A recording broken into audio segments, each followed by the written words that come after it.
praise and worship team and band. Y'all does every time. Thank you for your commitment. What a joy to come and worship at the Alpha Worship Center where everybody's had a good time. If y'all got room in your car, just let me jump up in that joint, Doc. I'm telling you. Exodus chapter 7.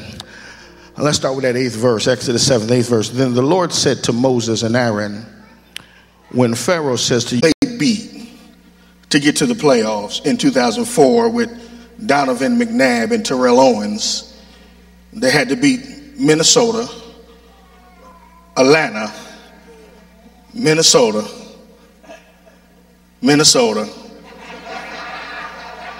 and Atlanta to get to the Super Bowl, only to lose to Peyton Manning. And because of that, skeptics are already saying that what happened the first time in 2004 is going to happen this year because the opponent is the same, but the time is just different. But what I love is that the Eagles are not sitting home and saying just because it did not go right the first time.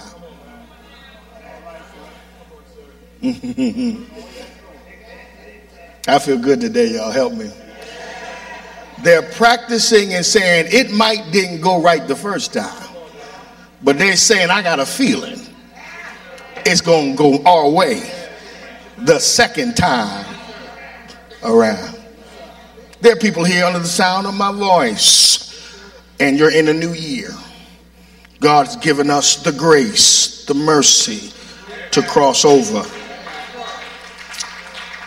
And Brother Abrams, I'm getting to the point. I'm a 45, turning on 46. Size 40, trying to get to 38 or 37 and a half. But I'm appreciating every day God chooses to wake me up. Because I'm realizing there are people that are healthier than me and younger than me that God has called home. But isn't it ironic that just because we're in a new year, many of us under the sound of my voice still have to deal with some 2017 issues. Yeah, just because you crossed over does not necessarily mean your problem stayed on the other side. And many of us have to go back and face something that we failed at in 2017. But I hear the Spirit of God say to me right now, as I stand before you on the 4th Sunday in January with 3 days left on the consecration, that God is telling me to tell you that you might have failed the first time, but this time it's going to be better. My God, I wish I had somebody that believed that up in here today, that it's going to be better the second time around. Look at your neighbor, say, neighbor, you might have failed the first time, but God's gonna give you the victory this time.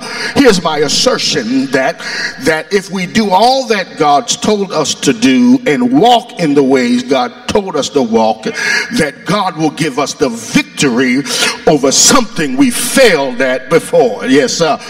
I come to encourage somebody today. I want you to get back in school, because you might say, well, I failed at it 3 years ago. Well, the devil is a liar. You a new person now, so go ahead and enroll in every class. I know you started that business 4 years ago and maybe it capitulated and didn't get off the ground, but that was 5 years ago. Now you need to go back, reboot, recalibrate, and get yourself together. Is there anybody can testify that you're different than you were 3 years from now? And what you've learned because of the I wish I had some folk that can tell the truth that you learned by your mistakes. And can I get 10 of you that can testify I'm new and improved? If you're new and you improved, just go and give God the glory, give God the praise, and said thank you for letting me learn from my mistakes. I'm going somewhere. Just help the boy get there. Here in this particular narrative, here in particular context, this is not Moses' first time going up against Pharaoh. If you recall, the last time we gathered around Exodus, Moses tried to go to Pharaoh the first time. He neglected to understand how intense it would be to cause Pharaoh to move off his position and let the people go and worship in the wilderness. Some psychologists suggest that the reason why people cannot change is they underestimate how